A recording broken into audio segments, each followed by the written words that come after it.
I'm Paul Edwards, author of the Mourners Woods book series, and first and foremost, a monster kid. Tonight I'm watching Jurassic World Rebirth from 2025. This is the fourth Jurassic World film and the seventh overall movie in the Jurassic Park franchise. Those of us of a certain age saw the original Jurassic Park in the theater in 1993. And back then we were astounded by the special effects, especially on the big screen, seeing the Brontosaurus brought to life, our first full view of a dinosaur, and in this film. And they looked so much better than the kinds of dinosaurs that we were used to seeing in the movies, which were either actors in suits or stop motion puppets or, some other sort of practical effects. And really, the movie sold itself with the dinosaur special effects. But since the first film, the whole franchise has basically tried to sell itself on the visual effects. And once we'd all seen Jurassic Park, it became less and less of a selling point for these films that they have great dinosaur effects. They do have great dinosaur effects. Even the worst Jurassic Park movies have good dinosaur effects. But good special effects are not enough to hold a movie together. And some of the Jurassic Park sequels have been downright bad, despite the good presentation of the dinosaurs. One gimmick that they've tried throughout the movies is to come up with new dinosaurs, usually some sort of hybrid combination of existing dinosaur species. And in this film, Jurassic World Rebirth, there's no exception. There's actually an array of mutated dinosaurs, which were the failed products of genetic engineering of dinosaurs in past Jurassic Park laboratories. And these creatures are now running wild around the equatorial belt. And there's a sort of a no man's land where mutant dinosaurs reign supreme. And, you'd be a fool to ever set foot there. So, of course, we get a set of characters that immediately set foot there. This is the first Jurassic Park movie where there are no returning characters from the original.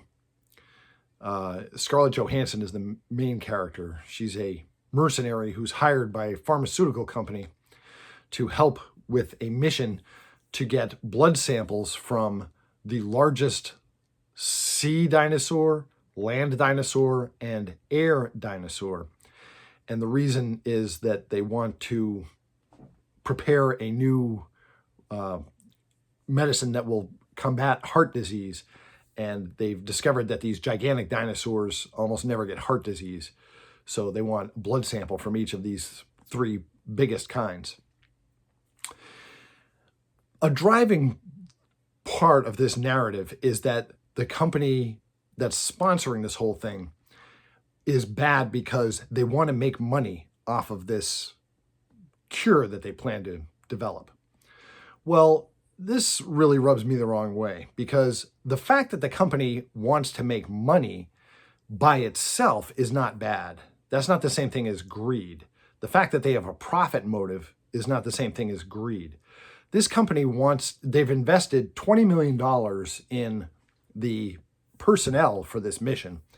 And I don't know how much more in equipment, let's say another $5 million. So let's call it $25 million they're spending of their company's money to send these people to get these blood samples from the dangerous dinosaurs so that they can cure heart disease and make a cure that they can sell around the world.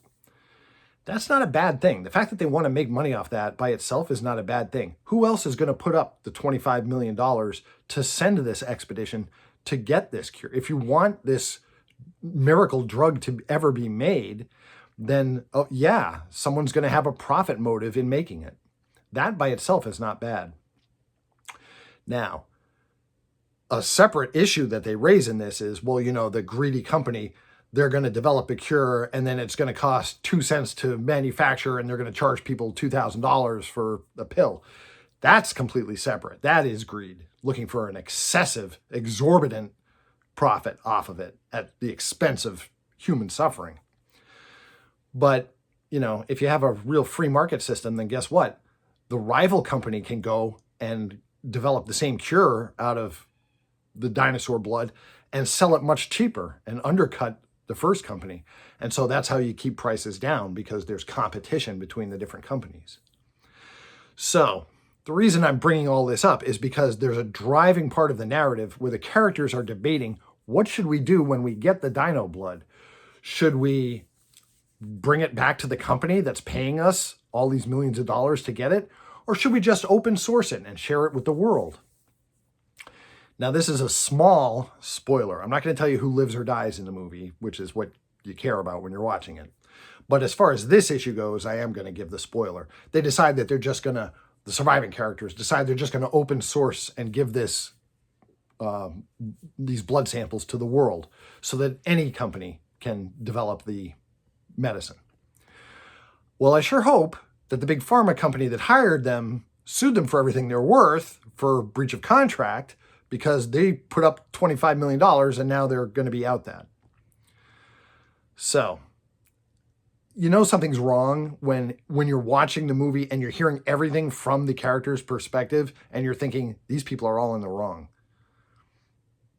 That galled me. If you can get past that, the rest of the movie is reasonably good in terms of bringing back the kind of dino scares we were used to in the first Jurassic Park film. One thing that is different is they do not isolate us for the whole movie. Some of the movie takes place out in open sea, where they're messing with the aquatic dinosaurs. And there are scenes that are reminiscent of a different Steven Spielberg movie, Jaws, when they're out on the open water and being terrorized by this colossal sea monster. When they finally get to the island where the rest of the action is going to take place, it's a pretty big territory, and there are enough ruins of the former laboratory there that there's some human artifacts around. They're not completely in the wild, but nature has taken over, and of course the dinos reign supreme. And you can expect a fairly high casualty rate, although you can pretty much guess in this which characters are going to survive and which characters are not. Basically, it's, if you think that, oh, well, they would never kill a character like this, they're probably not going to. They played it fairly safe, and you can pretty much tell who's cannon fodder right away. Ironically enough, since they're putting down the profit motive in this movie, clearly profit motive is the only thing that made them make another Jurassic Park movie. Is it okay? Yeah. I mean, if you're a fan of the franchise, it'll please you. They're not going into any new territory here, though. Listen, if you're a fan of classic monsters and vintage horror, check out my book series, the Mourners Woods books. I'm self-published on Amazon. My name again is Paul Edwards. My books are the Mourners Woods books. Thanks for letting me talk to you some about Jurassic World Rebirth. I'll see you in Mourners Woods.